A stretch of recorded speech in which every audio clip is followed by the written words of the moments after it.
Hey guys, it's Ken. How you doing? Happy Tuesday, January the 7th. May seem like an awkward place to record a video, but as I pulled into here, this is Oviedo High School behind me. I'm in the parking lot of the students.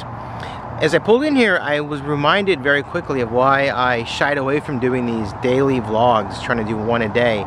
Because honestly, it's a challenge to get a video in before the sun sets. As you can tell back there, the sun is quickly setting on my street, and especially this time of year. This time of year is harder because we have less time in the evenings with that whole fall back kind of thing going on. Anyway, it's Ken. I'm not here to complain. I'm here to talk about, well, I'm here to school. It just kind of makes sense because today's message, today's thing I'm thinking about has to do with school and my students. But first, let's start with our book. And that book I'm talking about is Hoda Kotb's I Really Needed This Today, Words to Live By. I didn't mention this yesterday, but for those who are new, we are reading through this book one page at a time. Each page is dedicated to one day of the year, starting on January the 1st, going all the way to the end of the calendar year. And I've done one so far every day, and here we are landing on January the 7th.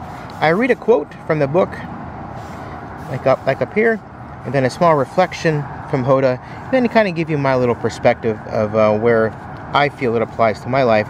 And this was a really powerful reflection, and it starts with a quote from God saying, "Do not judge. You don't know what storm I've asked her to walk through." It says here, on the 20th anniversary of the mass shooting of Columbine High School, she interviewed both survivors and people who had lost family members on that horrific day. One of the mothers, her name is Beth, lost her 17-year-old daughter, Rachel, but she vowed to go one step further, beyond just forgiving the gunman for killing her daughter. She met with one of the shooter's moms.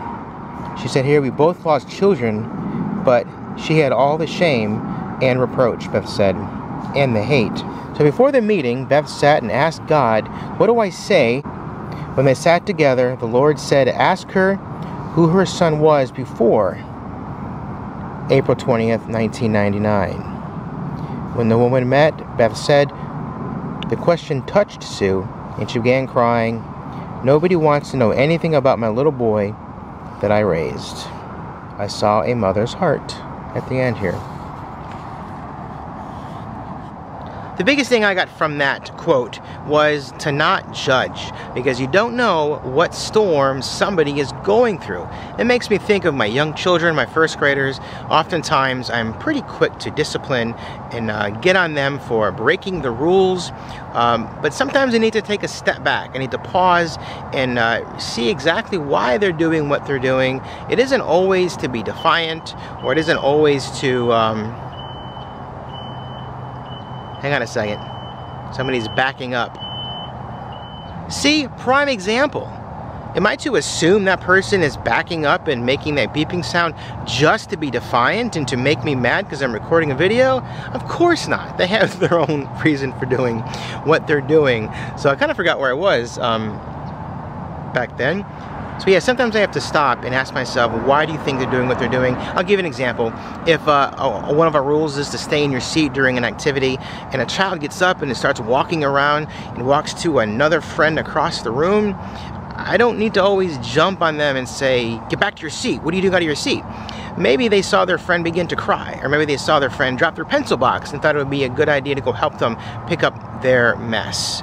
Things like that. Same thing with families. You know, kids come to us from all different backgrounds and from all different environments, and so I can't always assume just because a child is not working, get to work.